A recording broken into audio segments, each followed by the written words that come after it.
nëse sheh për shembull një vajzë ndoshta me mullza më të mbushura, pra vjen dhe thotë po du me i bë sikur filonja ose sikur çika e tezës ose ku e diun ku i shohin. Unë mendoj që duhet me pas një stop secili njeri, me pas një kufi dhe mu kënaq me veten, ashtu siç ka fal Zoti, sepse kam shumë paciente të cilat vinë edhe thonë unë me pas qenë këtu në vendin tonë, çdo ditë isha mbush.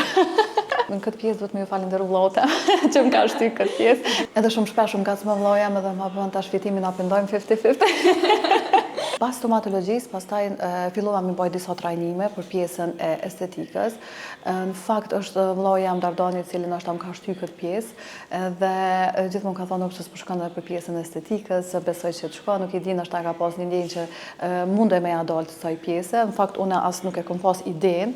Edhe kështu kam fillu me trajnime, në Kosovë, Shqipërinë, në për gjithë botën, ku kam mujtë me imri, edhe e kom pa që nështë kam edhe nështë një aftësi edhe për këtë pjesën e estetikës, edhe në fakt këto vitet e fundit ma shumë për njëm për pjesën e estetikës. Se nga njerë unë mendoj që nuk e dim se ku e ke ndoshta atë aftësim për me zhvillu ma shumë, edhe në këtë pjesë duhet me ju falenderu vllota që më ka shtyr këtë pjesë. Edhe shumë shpesh më ngacmon vllaja edhe më bën tash fitimin pendojmë 50-50. Stomatologjia është një punë që ty të mban të njëjtën, sepse sa ka njerëz ka me pas dhëm prishun, kështu që është një punë normal që ty nuk lën asnjëherë pa përfitime. Po ashtu edhe pjesa estetikës, tash për kohën e fundit është një trend shumë i madh, po për estetikën varësisht se si janë trendet. Ndoshta deri kohën e fundit ka qenë trendi me pas sa më shumë volume, tash kanë filluar me u kthy në natyralitet. Kështu që nuk është ndoshta një punë stabile që ty me vazhdu për të njëjtën, po mundet me qenë një punë e përkohshme. Kështu që stomatologjia mendoj që edhe unë për vete stomatologji nuk du me lënë asnjëherë, sepse shumë shpesh ma bëjnë pacientët po pse po mirësh me stomatologji pasi e ke estetikën. Mirë po stomatologjinë e kam në zemër edhe unë më thonë që është dashnia jo me parë.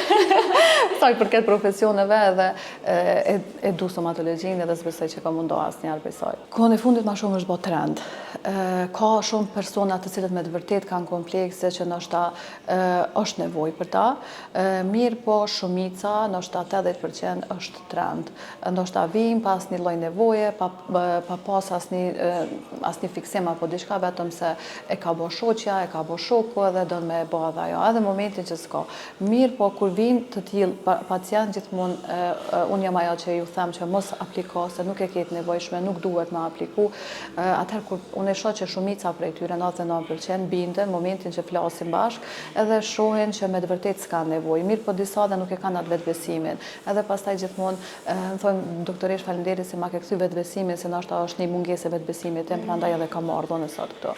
Kështu që unë mendoj që duhet sa më shumë ndoshta me pas këshilla të tilla për pacient në mënyrë që mos t'i injektojmë diçka të panevojshme. Varet prej personave, sepse ka disa ndoshta që i ka mbush buzë para 3 javë, edhe thotë jo tash po duket pak, po du me i mbush prap, ose ka të tilla që i ka mbush më herët, edhe don prap sasi, ndoshta nuk ka nevojë më hiç, ose është edhe nëse ne ja aplikojmë, shtojmë dozë, atë mundje me shkaktu migren fillerit, edhe mundje me ja bë edhe më keq gjendjen se sa që e ka, mirë po ka plot të tilla, për shembull tek mullzat, rikorrigjimi i hundës, i modelimi i hundës, që vinë edhe prap nuk janë të kënaqur, ose në momentin për shembull ti ndoshta ja aplikon edhe i sugjeron që mos apliko më shumë se mundet me ndodh kjo ose ajo.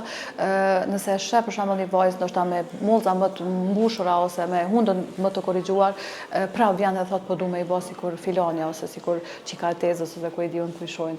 Edhe unë mendoj që kjo në fakt është një lloj varësie që ty nuk lën asnjëherë më kënaq me veten, sepse gjithmonë bukurën e dojmë gjithë edhe po shohim gjithmonë çdo ditë më shumë shohim ndoshta persona të bukur të mbajtën, edhe ti vazhdon prap sepse në momentin që e shet dikon don më doksi ka ajo, mirë po ditën tjetër e shet dikon tjetër edhe doket më e bukur edhe don prap më doksi ajo. Unë mendoj që duhet me pas një stop secili njeri, me pas një kufi dhe më kënaq me veten, ashtu siç ka fal Zoti. Në momentin që ke disa fiksime të vogla që ty të pengojnë, atëherë edhe unë jam pros, edhe unë vetë ndoshta du vetes me rregullu disa fiksime që mos me jetu të njëjtën me atë breng, sepse nuk e kam për shembull hundën ose buzën kështu. Mirë po gjithmonë duhet me pas një ndalesë, sepse kam shumë paciente të cilat vinë edhe thonë unë me pas qenë këtu në vendin tonë, çdo ditë isha mbush. Ka edhe të tilla.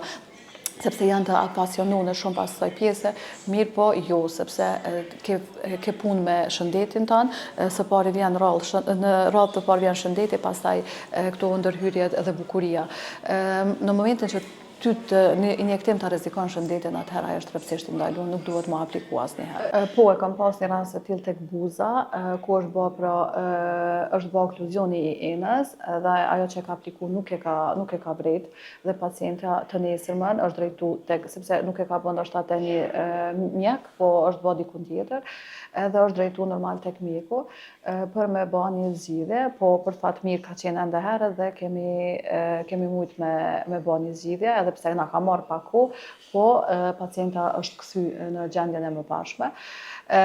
Ose kom pas tjetër një rast, po në fakt që nuk e kam trajtu, ka qenë tek pjesa e glabellës, është bë mbushja me filler dhe me një sasi shumë madhe dhe pacienti tha se prej momentit që e kam bë mbushjen, unë gjithmonë gjatë gjithë kohës po një presion tek pjesa e glabellës. Ajo është pjesa më e rrezikshme që mundet më apliku fillerit, sepse fytyra e dim që ka shumë anastomoza dhe në momentin kur bëhet aplikimi i fillerit në enë të gjakut, atëherë përmes atyre anastomozave mundet shumë shpejt më shkaktu verbëria. Shumë herë ka ndodhur nëpër botë, pra ku pacientët janë verbu pikërisht për shkak të injektimit në këtë zonë. Dhe ka qenë një zonë më delikate, pacienti ka bë tek një doktoresh. Kto ndoshta kanë qenë dy pacientë, ndoshta dy raste që ka ndodhur kështu ndoshta, sepse kemi edhe të tilla ku ndodh edhe ptoza apo rënja e çepallës së syrit, apo ku kemi shikimin e dyfisht, ka dhe plot lloje të tjera, plot pacientë të tillë të cilët na telefonojnë dhe vinë në klinikë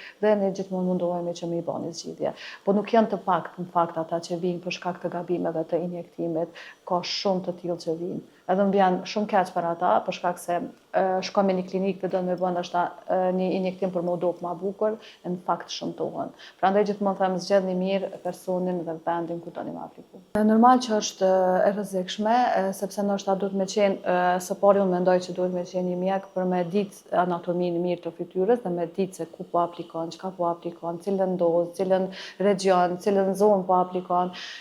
Ndoshta persona të tillë nuk janë adekuat për shkak se nuk e dinë së pari anatomi dhe pikërisht prej tyre mundemi me pas probleme, jo pse një mjeku nuk mundet me i ndodhë, sepse secilit mundet me i ndodhë.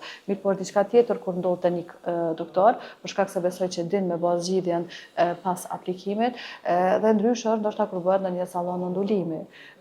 Nuk besoj që ndoshta kanë një urinë e duhur për me bë pastaj zgjidhjen e atij komplikimi.